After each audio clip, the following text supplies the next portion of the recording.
Խնդիրը կայանում է նրանում, որ այն կոմունիկացիաները, որոնք անցնելու են մեր տարածաշրջանում, մեծապես պայմանավորվել են ոչ միայն այն երկրների տնտեսական հաջողությունները, որոնցով նրանք անցնեն, այլև որ միգուցե շատ ավելի կարևոր է մեր ժամանակներում անվտանգային խնդիրները, որովհետև եթե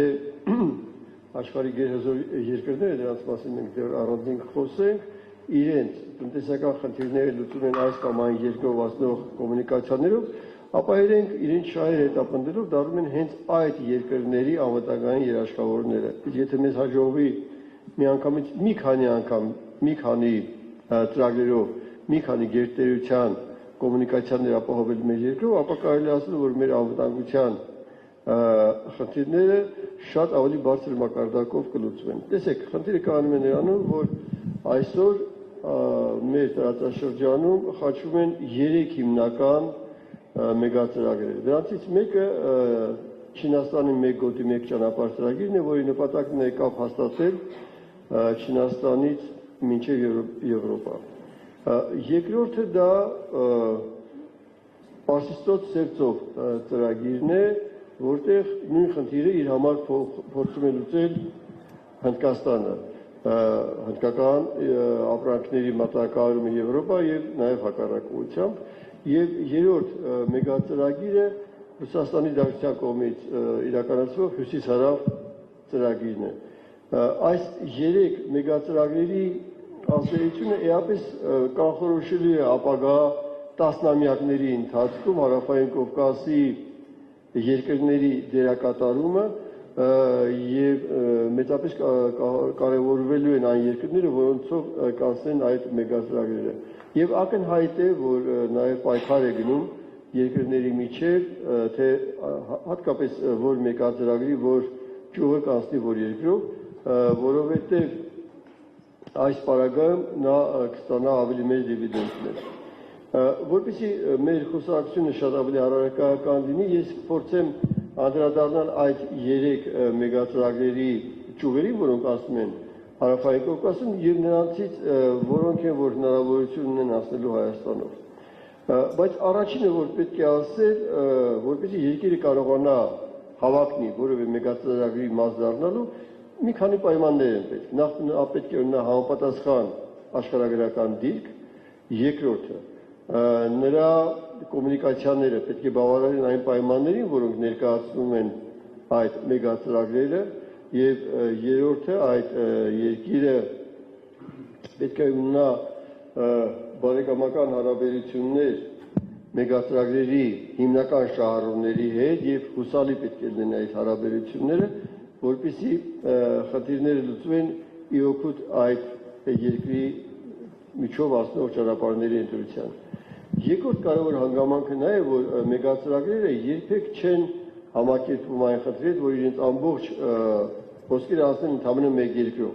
Սա շատ կարևոր է եւ այս թեմայի մասին մենք դեռ խոսենք մեր ելույթի ժամանակ եւ պատճառը ակնհայտ է, որ եթե որևէ երկիր դառնում է այդ մեգածրագրի միակ տրանզիտ երկիրը, ապա այդ տրանզիտ երկրում ընթացող process-ները մեծապես ազդում են ընդհանրապես մեգածրագրի գաղափարի վրա, որտեղ նրանք կարող են նույնիսկ տապալել։ Բացի դրանից, հարաբերությունները այդ երկրում մի բան է, բայց այդ երկիրը կարող է ըստ էության նաև խնդիրներ ունենալ մեգածրագրի հիմնական շահառու երկրի, դա եւս լուրջ խնդիր է, եւ այս առումով իսկապես մեգածրագրի հիմնական շահառուները ձգտում են դիվերսիֆիկացնել։ Եվ այս տեսակետից այդ 3 մեծ մեգածրագրերը ունեն իրենց իրականացման տարբերակը։ Համոզված եմ, քարտեզը բոլորը դա պատկերացնում եք եւ այն ինչ որ ես ասեմ, դրա համար լրիվ ակնհայտ կլինի։ Ռուսաստանը Իրանով դեպի Պարսիստոց ու հետո նաեւ Հնդկաստան ու նաեւ արաբական երկրներ ու Աֆրիկա կապող հիմնական 4 մայրուղիներ են նախատեսվում։ Առաջինը դա արևելյան մայրուղին է, որը Ռուսաստանը Իրանի Իսլամական Հանրապետության հետ, ընդ որում ես մի բան պետք է ասեմ, այս ներկայացման ժամանակ հաճախ դուք կլսեք Իրանի Իսլամական Հանրապետություն, որտեղ նա կարևորագույն դերակատարում ունի այս բոլոր 3 մեգածրագրերում եւ այն իրավիճակը, որը այսօր արկա է Իրանի Իսլամական Հանրապետությունում, Ես կարծում եմ, որ մեր բոլորի շահերից է բխում, որ մեր հարևան եւ բարեկամ Իրանի Իսլամական Հանրապետությունում խնդիրները կարգավորվեն խաղաղ ճանապարհով եւ Իրանի Իսլամական Հանրապետությունը դուրս գա այս կնճռից եւ շարունակի իր դրական ու կոնստրուկտիվ դերակատարումը ունենալ մեր տարածաշրջանում։ Ես կարծում եմ դրա հնարավորությունները շատ ավելի մեծ են, քան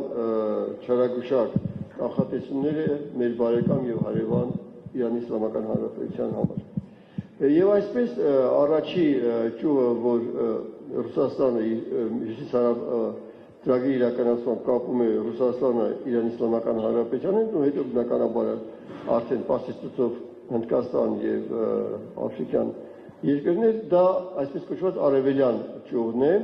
որը անցնում է Ղազախստանով, Ռուսաստան, Ղազախստան, Թուրքմենստան, Իրան եւ այն ճանապարհը, որ ես արդեն նկարագրեցի։ Երկրորդ ճյուղը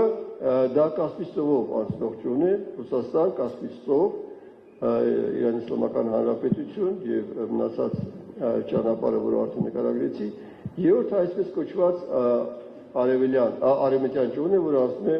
Ռուսաստան, Ադրբեջան եւ Իրան ճանապարհով, եւ չորրորդ ճյուղը եւս կա, որը կոչվում է Կովկասյան ճանապարհ, որը Ռուսաստանը Իրանին կապում է Վրաստանով եւ Հայաստանով։ Ինչպես ես ասեցի, այս դիվերսիֆիկացիան մենք կտեսնենք մյուս մեգածրագրերի ընթացքում կարևոր նախապայման է, որովհետև երբեք մեգածրագրերի հիմնական շահառուները չեն հանդուրժում, որ որևէ երկիր, տրանզիտ երկիր մոնոպոլացնի այդ ոչ կոմունիկացիոն հնարավորությունները։ Երկրորդ մեծ ծրագիրը դա գոտի մեկ ճանապարհ ծրագիրն է, որը շատ լավ գիտեք, Չինաստանը պետք է կապի եվրոպական երկրների հետ։ Ինքը ուներ ըստ էության 3 ճյուղ, հյուսիսային, միջին եւ հարավային, այսօր Ռուսաստանի հատուկ իրավիճակից ելնելով այդ Ռուսաստանով անցնող հյուսիսային ճյուղը չի գործում ու թերևս տեսանելի ապագայում նաեւ չի գործի։ Մնում է 2 ճյուղ, դա միջին-միջանցքի ճյուղն է, որը անցնում է Ադրբեջանով, հետո այդ բեռները պետք է գնան կամ Վրաստան կամ Հայաստան, ու եթե գնում են Վրաստան, Թուրքիա կամ նաև Սևծով ու հետո Եվրոպա, իսկ եթե գալիս են Հայաստան, ապա Հայաստանով Թուրքիա եւ Եվրոպա։ Սակայն կա եւս երկրորդ միջանցքը, դա իրանական կամ հարավային միջանցքն է, որ ելի միջինասիական երկրներով այս կապը գալիս է դեպի Իրանի Իսլամական Հանրապետություն, Իրանի Իսլամական Հանրապետությունից 2 ճանապարհ ունի, կամ ուղղակի Թուրքիա, կամ Հայաստանով, Վրաստանով, Սևծով ու այնտեղից դեպի Եվրոպա։ Այստեղ եւս այս 2 ճանապարհի առկայությունը չափազանց կարեւոր է, որովհետեւ եթե մենք նայենք, իսկ դրա մասին մենք հատուկ խոսենք, նրանցից մեկը մոնոպոլիզացնում է ամբողջ հյուսիս-արևելք արևմուտքը, այսինքն կամ որ նույնն է մեկ գոտի մեկ ճանապարհը, վտանգելով դրա իրականացման արդյունավետությունը։ Եվ երրորդ մեգածրագիրը դա Հնդկաստանի կապն է եվրոպական երկրների հետ, այստեղ առաջի ծրագիրը, որը անցնում է Հարավային Կովկասում, դա Պարսից ծոց Սևծով ծրագիրն է եւ սա այս ճանապարհին ունի 2 ճյուղ, առաջինը անցնում է Հայաստան, Վրաստան, Սևծով եւ երկրորդը Ադրբեջան, Իրանի Իսլամական Հանրապետություն, Ադրբեջան, Սևծով, Ադրբեջան, Վրաստան, Սևծով։ Խնդիրը կայանում է նրանում, որ այս բոլոր մեգածրագրերին Հայաստանը կարող է դառնալ մասնակից, ստանալով համապատասխան ֆինանսական հնարավորություններ, իսկ այդ հնարավորությունների մասին ես ապագայում կասեմ, դրանք բավականին մեծ են, բայց որ ամենակարևորն է ստանալով նաև անվտանգության լուրջ հնարավորություններ, ավելացնելու հնարավորություններ, որտեղ իր անվտանգությունը ըստ էության դառնում է այդ 3 խոշոր մեգածրագրերի նրանց հիմնական շահառուների համար գերակայություն։ Ես հիմա կսկսեմ ներկայացնել բուն Հայաստանում ինչ պետք է արվի, որպեսզի իմ ասած երկրորդ խնդիրը լուծվի, դուք հիշում եք, առաջինը աշխարհագրական դիրքեր, երկրորդը ներքին կոմունիկացիաների զարգացումը։ Եվ ներկայացնելով այդ երկրորդ բաղադրիչը, միանգամից պետք է ասեմ, որ նա այն ինչ որ մենք առաջարկում ենք, ունի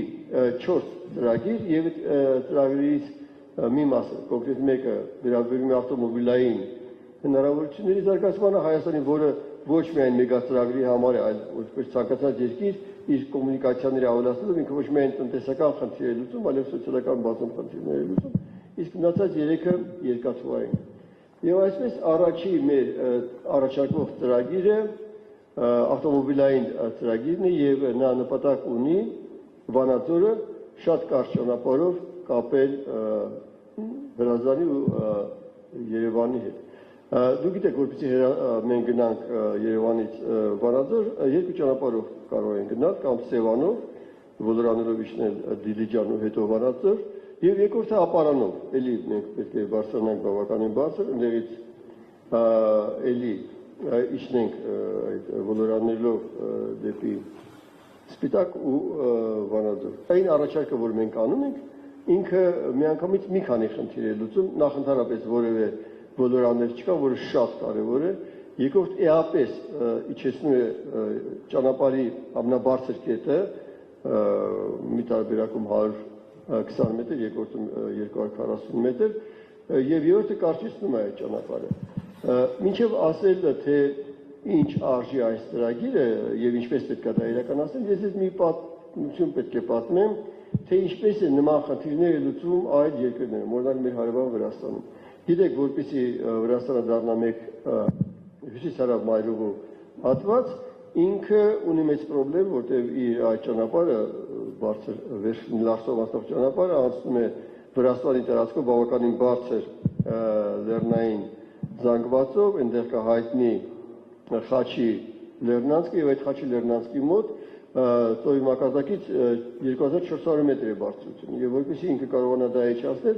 մինչեւ 1950-1970 մետրը ինքը արդեն 6 տարի մի ծրագիր է իրականացնում Քվեշետի կողմի բնակավայրերը իրար կապող։ Երկարությունը ընդամենը 23 կիլոմետր է։ Գումարները, որոնք ծախսվելու են այդ ծրագրի իրականացման համար, $5 միլիարդ։ Խնդրեմ, որ դուք ուշադիր նայեք այն թվերին, որը ես կասեմ, տեսեք, ընդամենը 23 կիլոմետրի վրա $5 միլիարդ է ծախսվելու։ Շինարարությունը պետք է ավարտվի 27 կամ 28 թվականին, այսինքն 8 տարվա ծրագիր է սա։ Բայց ինչ է շահում Վրաստանը այս պարագայում։ Նախ վերանում են այն բոլոր Վոլորանները, որոնք պետք է մեքենաները բարձրանան մինչև այդ Խաչի Լեռնանցքը, եւ երկրորդը 400 մետրով իջեցվում է այդ ամենաբարձր մակարդակը։ Հիմա ինչ ենք մենք շահում, ես ասեցի փաստորեն, մենք նախ 120 մետրով իջեցնում ենք ամենաբարձր կետը ի համեմատություն Սևանի ճանապարհի եւ 260 մետրով իջեցնում ենք ամենաբարձր կետը ի համեմատություն ապարանով անցնող այդ ճանապարհի, կարճեցնում ենք ճանապարհը 35 կիլոմետրով մինչև Վանաձոր Սևանի ճանապարհով եւ 17 կիլոմետրով կարճեցնում ենք այդ ճանապարհը, եթե մենք գալիս ենք ապարանից։ Սա է նպատակը եւ հիմա ինչպես մենք պետք է իրականացնենք, բնականաբար պետք է մենք թունել փորենք, Մեղրաձորի երկաթուղային թունելի հարևանությամբ 9 կիլոմետրանոց թունել, բայց ամբողջ խնդիրը կայանում է նրանում, որ գործնականում այդ թունելը արդեն փորված է։ Երբ կառուցվում էր Մեղրաձորի թունելը խորհրդային վերջին տարիներին, որպեսզի այդ process-ը ավելի արագ գնա, ինքը շինարարները ըստ նախագծի երկաթուղային թունելի հարևանությամբ փորեցին մի լրացիչ օժանդակ թունել, որտեղից այդ ապարները հանում էին, եւ այդ օժանդակ թունելը փորված է այդ 9 կիլոմետրից 800 մետր մինչև վերջ, իսկ տրամագիծը կամ մակերևույթը, որով այդ օժանդակ թունելը փոխված է, այս փորձագետների կազմում է 60% այն թունելի, որ մենք պետք է ունենանք, որպեսզի կարողանանք երկուղությամբ ավտոմեքենաներ կանցնենք այդ թունելով։ Ըստ էության, որպեսզի մենք թունելը ավարտենք, ըստ էության պետք է հորատանցում կատարել ոչ թե 9 կիլոմետր, այլ ընդամենը 800 մետր, որը շատ փոքր է իր իրականացման ծախսերով, եթե ամբողջի հետ համեմատենք, եւ երկրորդը այդ մնացած, ասենք թե 8 կիլոմետր 200 մետրում հորատանցում չի լինելու, ուղղակի լինելու է հորատանցված թունելի մակերևույթի մեծացում։ Եվ ըստ փորձագիտական տվյալների այդ ծրագիրը իրականացնելու համար անհրաժեշտ է 65 միլիոն դոլար։ Տեսեք, այն մեծ ծախսերը, որ արվել է Վրաստանում, եւ այն բավականին համեստ ծախսերը, որ մենք պետք է անենք այս ավտոմոբիլային թունելը ստեղծելու համար։ Եվ նաև ճանապարհները, որոնք պետք է կապեն համապատասխան այդ մեգածրագրերի պահանջին բավարարող Վանաձորը Հրազդանի հետ, ու բնականաբար հետո Հրազդանից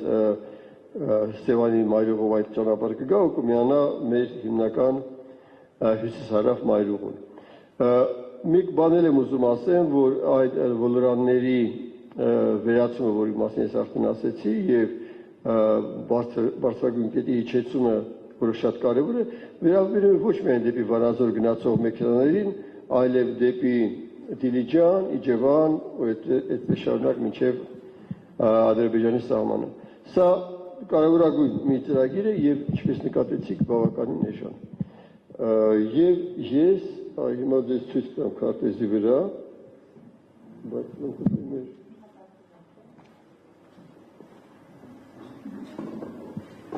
Ինչի։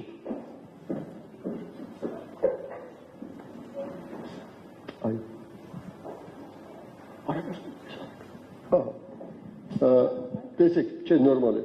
Այս քարտեզը այն իրավիճակն է, որում մենք այսօր գտնվում ենք, հիմա փաստորեն առաջարկում են Վանաձորից այս Մեղրաձորի թունելի, գործող թունելին զուգահեռ կառուցել մեկնոջ ավտոմոբիլային թունել եւ Վանաձորը ըստ էության կապել Հրազդանին ու հետո, ինչպես ասի, Սևանի մայրուղով դեպի Երևան եւ դեպի հյուսիս-հարավ մայրուղը։ Այդ տեսեք, այստեղ այդ գործ գծած է այն իմ ասած ճանապարհը, որը պետք է անցնի այդ նոր թունելով, եւ սա մեր առաջին առաջարկն է։ Երկրորդ առաջարկը եւս չափազանց կարեւոր առաջարկություն է, դեռ խորհրդային վերջի տարիներին ակնհայտ էր, որ եթե մենք կարողանանք, համոզված եմ քարտեզը շատ պատկերացնում եք, տեսեք, մեր հիմնական երկաթուղին գալիս է Վրաստանից գալիս է Վանաձոր, հետո գնում է Գյումրի, հետո գալիս է Հայաստանի կենտրոնական մասը Երևան, եւ մենք ունենք նաեւ Հայաստանից դեպի Սևանը շրջանցող երկաթուղի, եւ եթե մենք կարողանում ենք այս երկու երկաթուղիները շատ կարճ ճանապարհով 35-40 կիլոմետրանոց Վանաձորից մինչև Մեղրաձորի թունել, մի փոքրիկ հատված կառուցել, ապա ֆունդամենտալ փոխվում է Հայաստանի երկաթուղային հնարավորությունները։ Որոնք են այդ հնարավորությունները։ Առաջինը Վրաստանից դեպի Երևան հիմնական ճանապարհը կրճատում է շուրջ 70 կիլոմետրով եւ երկրորդը Իջևանից դեպի Գյումրի շուրջ 100 կիլոմետրով։ Էլ չեմ ասի մեր վերջին ծրագրի մասին, նա այս 30-35 կիլոմետրանոց ճանապարհը էական ազդեցություն է գործելու նաև երրորդ հիմնական մեր ծրագրի մասին, որի մասին առանձին կխոսեմ։ Այսինքն տեսեք, եթե մենք ընդհանրապես 35 կիլոմետրանոց ճանապարհ ենք կառուցում, ոչ միայն Հայաստանի ներքին երկաթուղային ցանցն է էապես զարգանում, էապես, այլև ինքը դառնում է շատ ավելի նպաստավոր այն մեգածրագրերի մասին, որոնց մասին ես առայժմ ուզում եմ ներքինի մասին խոսել, էապես մեծանում է։ Այս փոքրիկ 35-40 կիլոմետրանոց երկաթուղի շինարարությունը ըստ փորձագիտական հաշվարկների մեզնից կպահանջի 250 միլիոն դոլարի ներդրում, բայց իր դրսևորումները էական եւ դրական մենք ունենանք ոչ միայն ներհայաստանյան, այլև այն գլոբալ ծրագրերի մասին, որի մասին ես ասեցի։ Եվ երրորդ մեգածրագիրը, որի մասին երրորդ առաջարկը, չէ, արդեն փաստորեն դարձավ չորրորդ առաջարկը, որի մասին, այո, ես նախ երրորդի մասին, նախ չորրորդի մասին։ Տեսեք, երբ մենք խոսում ենք Իջևանից դեպի Հայաստանի կենտրոն կամ դեպի Գյումրի գնացող երկաթգծի մասին, պետք է ասենք, որ այդ երկաթգիծը պատերազմական գործողություններից հետո գործնականում չի շահագործվել, եւ երկրորդը Հավարցին գյուղի շրջակայքում տեղի ունեցել մեծ փլուզում, եւ որպեսզի այդ երկաթուղին աշխատի, պարոն Աշոտյան, կարող է շատեմ շարաշարում ժամանակը։ Չէ, 10 րոպեն մաքսիմում։ 10 րոպեն մաքսիմում։ Տեսեք։ 7։ Դուք պետք է իմանաք ես ինչի մասին խոսում եմ, հարցերը կարողանաք տալ։ Այո, տեսեք, որպեսզի այս երկաթգիծը Իջևանից դեպի Գյումրի վերանորոգվի, այդտեղ պետք է կառուցվի այն փլուզված հատվածը, որտեղ ներդրումները պահանջվելու են, որտեղ դա պետք է փլուզումից հեռու տարածքում, ապահով տարածքում կառուցվի շուրջ 17 միլիոն դոլար եւ ամբողջ ծրագիրը այս կպահանջի 80 միլիոն դոլար եւս ոչ մեծ գումար այն գումարների համեմատ, որի մասին ես ասեցի, եւ վերջապես մեր 4-րդ առաջարկը դա այսպես կոչված հարավային միջանցքի շինարարությունն է, տեսեք այս միջանցքի այս երկաթուղու շինարարության մասին դեռ մեր իշխանության տարիներին 12-13 տարի առաջ մենք մեծ աշխատանքներ կատարեցինք եւ չինական ընկերության հետ կազմվեց հուշագիր, այդ ընկերությունը նախագիծ արեց, բանվորական ինժեներական փաստաթղթերի մակարդակի հասցրեց եւ այդ մեգածրագրի կարևորագույն հատվածը հանդիսացող այս երկաթուղու շինարարությունը էապես փոխում է մեր ամբողջ երկաթգծի կառուցվածքը, տեսեք մենք երկաթգծով դուրս են կարողանում գալ մեր բոլոր հարևաններին դեպի Իրան Իսլամական Հանրապետություն, դեպի Թուրքիա, դեպի Ադրբեջան եւ դեպի Վրաստան եւ այս ծրագիրը իսկապես բավականին մեծ է, բավականին թանկարժեք, ինքը արժի 3.5 միլիարդ դոլար եւ այս ծրագրի իրականացումը փաստորեն ամփոփում է մեր բոլոր 4 նախագծերը եւ թույլ է տալիս Հայաստանին հնարավորություն ունենալ մասնակցելու մեգածրագրին։ Հիմա ես շատ կարճ կասեմ, թե այդ մեգածրագրերով ինչպես պետք է ասեն, տեսեք, մենք ունենք փաստորեն բոլոր երկրների հետ հաղորդակցվելու հնարավորություն, երկաթուղային եւ 2 ճանապարհ հյուսիս-հարավ ծրագիրը եւ այն ծրագիրը, որ ես ասեցի, որը ավելի հարմար է վերջնի դարսով Վրաստանով եկող